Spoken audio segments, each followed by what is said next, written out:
është klik plus. Si që paralajmërum tanën, sot me neve është ambasadori I Bashkimit Evropian në Shkup, ambasador David Gill, me cilin do të flasim në anglisht dhe ju do shihni për këtë. Welcome, Mr. Ambassador.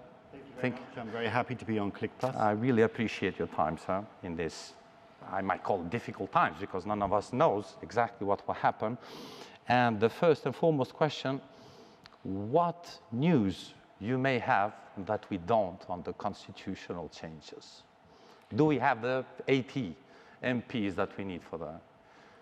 I don't have any inside information on where the Parliament stands. I mean, obviously we're following very closely the developments.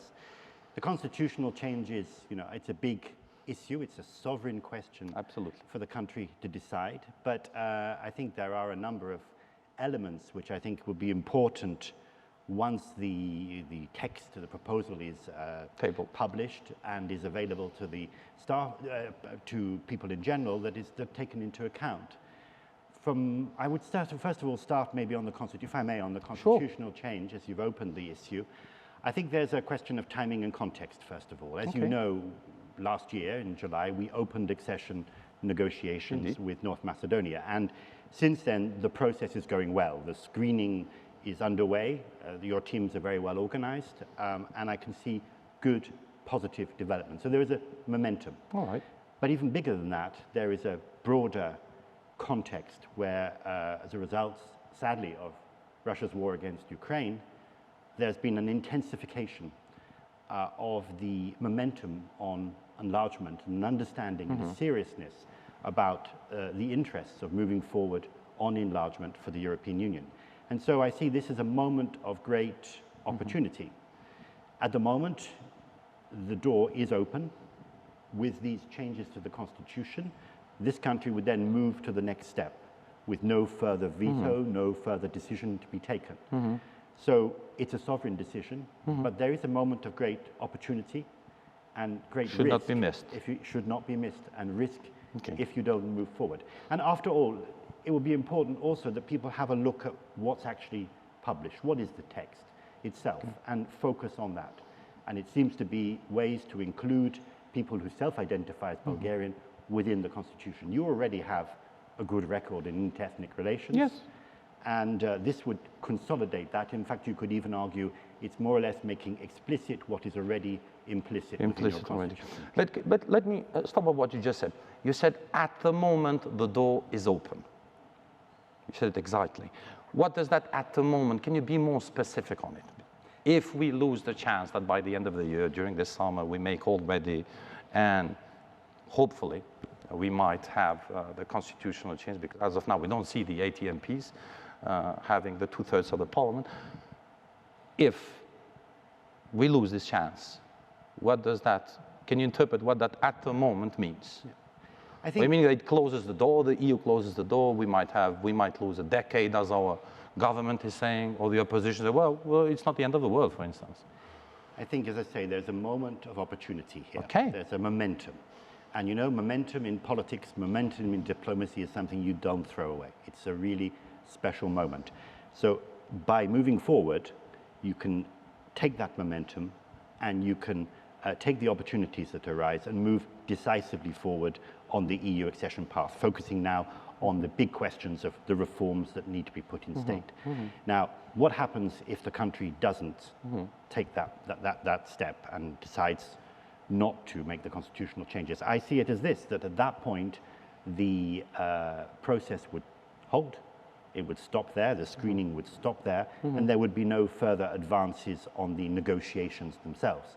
Yes. Which would then mean that you are missing that opportunity, and others in time would also move forward and seize this moment, I think, to approach the European Union. Is there any timeline that you may give to the public opinion in case we lose this momentum, this opportunity? I mean, I don't want to speculate. You don't want. You still believe that we might change it. That's good. I'm not the only optimist here. It's a decision for Parliament. I mean, it's important to focus on the arguments, to look at the big picture, and then make a sovereign choice. What I would say is this, is that there are risks as well by postponing until after elections. First of all, we're going to talk about that. There is a political moment now, as I say. Why lose it? That you could lose that political moment. The second risk is that the issue can become increasingly complex as different groups are putting on different proposals for changing the constitution. All right. And I also am concerned that we should not have a very polarizing election in which this issue becomes increasingly difficult to address. What I would say, two things I would shoot down straight away. One is the idea that a better deal can be negotiated with Bulgaria after elections. I followed extremely closely the negotiations over 2 years, very difficult. You say it's true or it's false? Sorry? Is it true or false that we might end up renegotiating it? I can't see that happening. You can't see that. So it's false then? I believe that I can't see it happening. I believe that the deal that was agreed is the best deal that could be achieved. It's a compromise. It's not perfect. No compromise is, but it's the best deal. And whatever government comes after the elections, if we don't make it, they will have the same deal to deal with. Whatever government the people That's decide, explained to the opposition. whatever government the people decide to put in place, I can't see a better deal being negotiated. The second point is, I don't see the possibilities of some kind of guarantees coming from the European Union, which is sometimes mentioned. I don't see that as a way forward either. The best guarantees for moving forward in this process will be the reforms themselves. Can you explain me when this is VMROs. I mean, we heard Mr. Mickoski, we heard the members of the parliament and their political structure saying we want guarantees. They want it from the Germans, the German government, sorry, I don't want to sound politically incorrect, from the American administration as well. They want guarantees. What is exactly guarantee? What do they tell you, sir? What does it mean? They want something in paper? They want to shake hands with a senior official from the EU or any foreign government to say, what is it? The idea of guarantees in themselves in the enlargement process, they don't exist because there are many different steps that need to be taken forward, and for each of those steps you require the member states to agree to move forward. But the experience of the past is this, that where you have difficult issues such as this, and we have a solution to this issue so we can move forward, once you begin to move forward, once you focus on the reforms, then this issue fades away and the real questions are addressed, which are about the reforms in all of these fundamental areas which affect people's daily lives.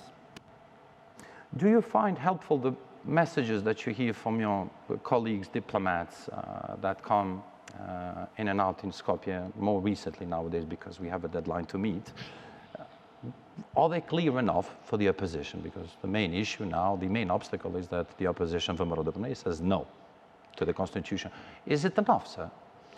I think first Are you being clear enough? I mean, to the VMRO, very frankly, I'm asking you, you talked about the guarantees. We're going to talk about as well about the stamp, the European stamp that VMRO argues about it. You said it publicly, everyone says is that regardless who comes and who wins the elections, if we don't make it this year, you know, it will be the same deal, so why lose time? First of all, as I say, these messages are not just to a party, but to the population as a whole, because ultimately it affects... But it's only VMRO who argues against Well, it affects everybody, so it's a public debate, and that's an important thing, that there should be an open public debate. This is why programs like this are very welcome. Absolutely. I think what our duty is, first of all, to respect that there is a sovereign decision, which I repeat as you picked up, but also to point out the bigger picture, as I say, the risks and the opportunities that exist at the moment, and the danger that by not moving forward at this stage, the country is left behind. It's certainly not what I would want to see. None of us. I think that's really where we are, but also to ask people to look carefully at what's actually being proposed in terms of the constitutional amendments themselves. They do not appear to affect the national interest or the sovereignty of the country. Is the ruling coalition doing enough in showing what they really mean by constitutional changes? By law, the PR campaigns are forbidden by the government, by law, so they can't do it in the media, which that's why I'm asking you, do you see that they have done enough to show, besides us, the private medias who want to see this happen because we know the agreement, but the government as such, is it doing enough to telling the people, not just the opposition, which they can't convince to vote pro the changes? I mean, I'm not going to comment on what the government should or should not do. I think in a situation like this, of course, it is important But it takes two for tango, the government and the opposition. No, two different things. One, first of all, public debate. It's important in situations like this that you have a good public debate across the country. I understand. And that everybody should be engaged in that. And secondly, there's actually a much bigger issue here, which you're kind of hinting at, which is about political polarization. Because we're in a difficult situation now. There are differences of views between the parties, but we've also seen in the past years Parliament blocked, a failure to move forward. And yet, almost all the political parties agree that the EU perspective, joining the European Union, is a must, and that reforms need to be undertaken. Now, the only way the country is going to get there is if the parties can, while being different, having different political platforms, can agree on the essential EU reforms and then can take them forward, whichever government is in power after elections. We've seen that in Croatia, we've seen that in many member states. It's only by having unity and mutual understanding, coming together on that key policy agenda, that you can ensure the country moves fast enough to join the European Union. Okay. We've seen the president of the Eurodepone, Mr. Mickoski, recently getting out of the premises of your offices, as we call it, the EU House in Skopje. Is there anything that, by chance, we may know that you have told Mr. Mickoski? You make it sound like there's some very like secret really or something shocking. KGB, CIA thing. No, we meet regularly with the leaders of different political parties. We have, I think, open, frank and constructive discussions with everyone. That's part of our job. We explain how we see things in the way I'm talking to you now, and we have an exchange of views. That's normal. And what about the arguments? Do you think that Mr. Mickoski has real strong arguments that the European Union cannot really... I mean, that's for Mr. Mickoski to No, explain. I mean, that's your opinion. From my perspective, yes. I think it's clear. What I'm saying is that it's important. Look at the big picture. Look at where we are in the world. Look at the interests of the country. We need to move forward. But the people are interested to know about the identity, about the language, Macedonia. These are the ones that we hear from Mr. Mickoski. It's not that he's saying we are against Europe. We heard him. We had him on our show. He was like, I'm the biggest pro-European in the country. Yeah, I want to talk to people generally. I'm not addressing myself to Vimro or to others, but on identity and language, two key issues which you mentioned. On the language, I mean, the Macedonian language, without qualification, is in the negotiating framework, which means it is the basis of our negotiations with the European Union. Your negotiations with the European Union. Indeed. Which means that the Macedonian language will become a language of the European Union. And we see that from the experience of other countries, that the fact of joining the European Union has strengthened the language, whether as a result of having a whole army of interpreters and translators, but also more focus on the language. And on identity, no country loses its identity on the way to the European Union. Again, the experience of the 27 member states is that the identities of those countries are very much strengthened as a result of being part of the European Union. Indeed, our motto, as you know, is united in diversity. So that's part of that common issue. And does Mr. Mickoski listen to your arguments when you tell them? I'm not going to go into sharing my discussions with different people. This is exactly what we lack in the public opinion, because we can't hear any diplomat or any senior foreign official who tells us exactly, we told Mr. Mickoski, this is not an argument. We told Mr. Mickoski, this is not what is going to happen. You shouldn't be telling the public and polarizing much more. Because now we're going back to Mr. Gruevski's time, when no one ever said anything about Mr. Gruevski, but everyone listened to him. I think we share our views on all of these issues with all political players, but not just them, with the media, with civil society and with people. I travel around the country, very regularly, and when we go to different towns, I meet the mayor, I meet the council, but we also have a very nice session where we have citizens coming in and we have exchanges like this. Town hall sessions, they're actually one of the most enjoyable things. People are not frightened to express their views, they do, and I express them back. And that's the kind of conversation that we have with everyone. And what's the feedback? Because I think certainly ask you about the language, about a lot of feedback. People will do everything from talking about local issues, which they're very frustrated about, through to big questions like the ones you've mentioned on identity, like what guarantees, like the future in the European Union. The most important thing is, so they say, it's great to have the opportunity to talk and air views. That's why those town hall meetings are important. That's why Click Plus is important. Absolutely, Sam. We share the same view. We hear the government, to be more specific now, we hear the government, first things first, whom is in charge? Who is your counterpart from Macedonian side? Is it Mr. Kovacevski, the one who needs to deal with, or is it Mr. Maricic, or is it Mr. Butuic, or is it President? I want from you, I want to hear it from you. I think it's very clear that the head of the government is Prime Minister Kovacevski, and we of course deal with different ministers depending on their specific. But he's the man in charge. Is he to blame if he doesn't, if the country doesn't make it? Not just him, it's not just the Prime Minister who wants to see the Constitution, but the public opinion as well. Is he the one to blame if he doesn't make it, sir? If he doesn't make what? If we don't make it the 80 MPs by the end of November. Look, the responsibility lies on all political parties. Of course, but if he's in charge? He's in charge of the government. This is a decision, the way in which, and it's normal, a change to a constitution, it's normal that it requires a majority more than the simple majority of a government. Most countries have that. So the responsibility lies on all of the politicians to take responsibility and to make the decisions which they think are right for the future of the country. Is it Mr. Mickoski to blame if we don't make it? As I say, it's a responsibility of all politicians to look at You the can never big be picture. undiplomatic on this case. I mean, my You job, can't. I'm trying to be open with you, and I'm trying to say clearly that responsibility. But when they hear us and when they watch us, they will say, if Mr. Kovacevski is in charge, but he didn't make it, and Mr. Mickoski has the 44 MPs, but they don't vote because they have signed that they won't vote, then who is, I mean, we are the ones which are not politicians, members of the parliament, which are going to suffer the consequences. That's very honest. All politicians have responsibilities to make the best decisions that they can for the country and looking at the country's medium to long-term future. And those who don't make, they're working against the interest of the country? I'm not going to comment on that. I mean, it's a matter for individual MPs. It's good questions, but it's a matter for individual MPs to make. But what I am saying is that, you know, the opportunity is there now. The risks are very clear.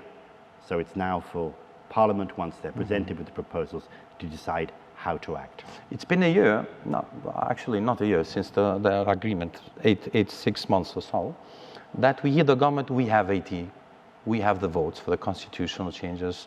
Just recently we had the Vice Prime Minister, Mr. Van der yes, we do have the 80.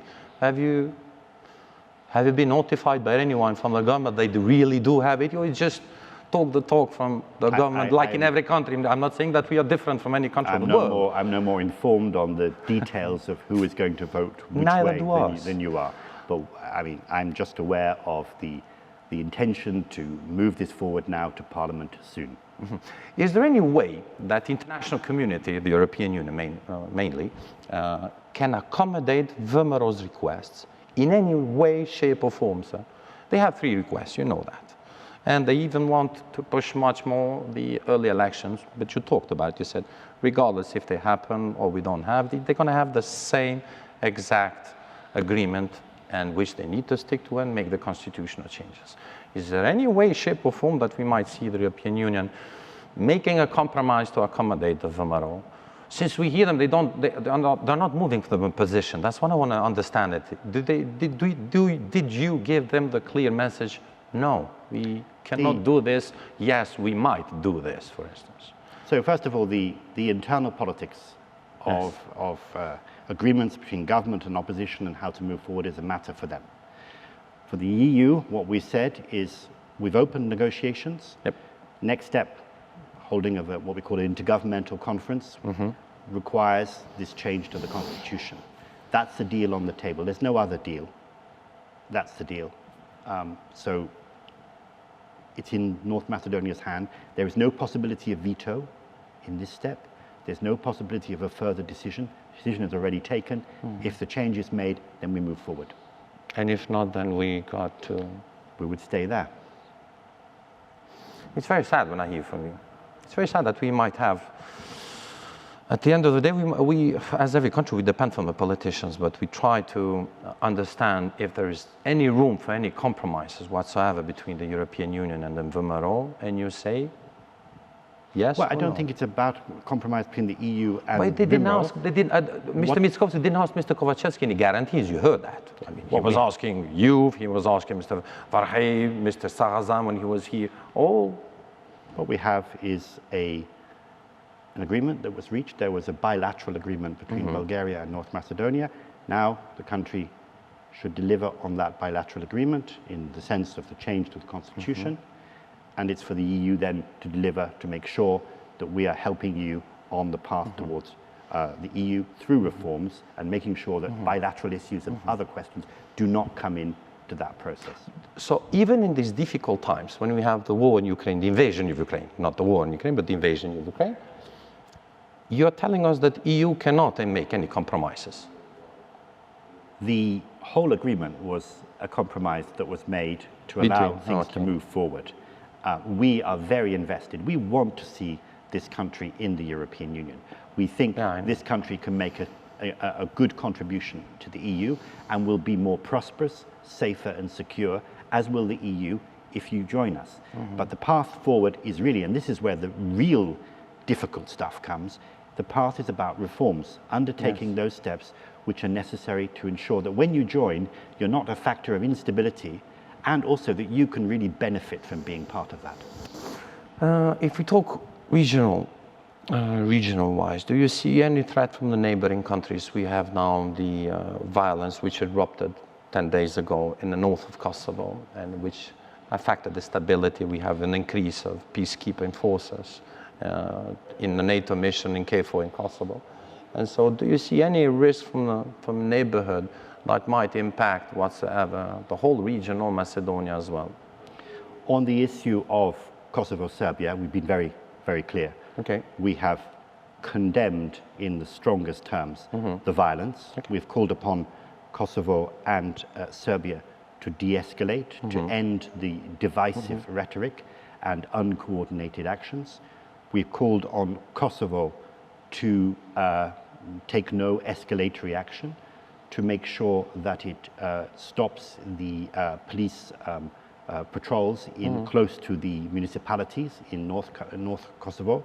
The mayor's concerned not to, for temporarily, not to be in the municipal buildings there, but also very importantly that there should be as soon as possible early elections in those 4 municipalities, and those elections should be inclusive and that Serb Kosovars should participate in them. There is a need for calm, and so of course we're following very closely. More generally, what we're saying is both Kosovo and Serbia need to come to the EU facilitated dialogue in order to find a sustainable solution. Any impact whatsoever? Regional-wise, Macedonia-wise? I mean, of course, we follow this always very, very closely. I don't see an impact directly on this country. Security terms or whatsoever, no? I don't see an impact on this country, but we follow, of course, very closely. It is very important for peace and security generally that both sides come together within the facilitated dialogue and seek a sustainable solution. Serbia as such, how do you see it in its approach to the European Union, sir? Because I would, to understand it better. Serbia is a negotiating partner in this process, as you are. It has advanced in many different chapters.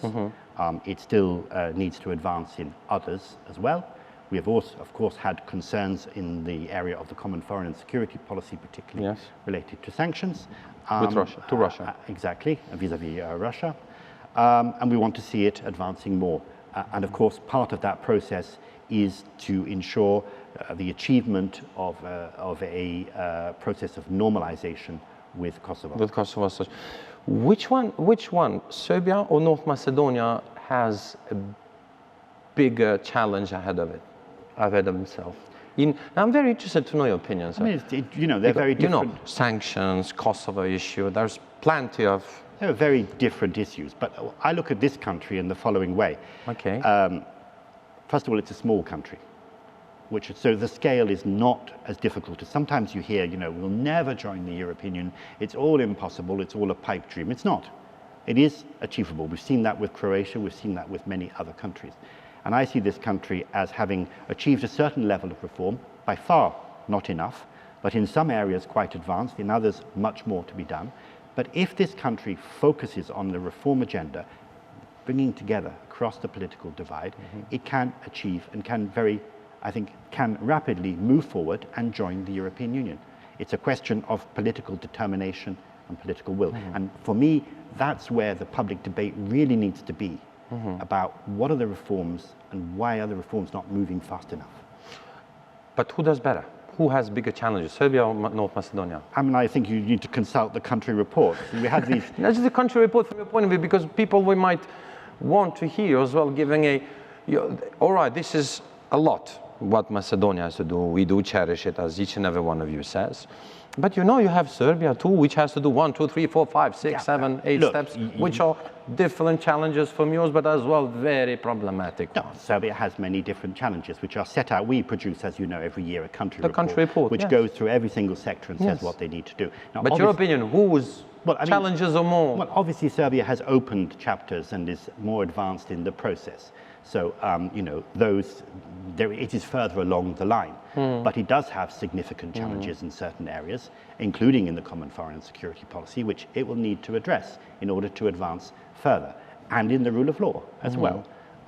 But I think, you have different challenges, but the scale here, I think, makes it a process which is very achievable. What is your answer to the arguments that we hear from the opposition and from many, unfortunately I say many, in the public opinion from the civil sector, that, that we have double standards by the European Union vis-à-vis countries which want to adhere and integrate in the European Union? Does the EU have any double standards with Macedonia, North Macedonia, compared to Croatia when it first entered, Slovenia, Greece, Bulgaria, Romania? Okay.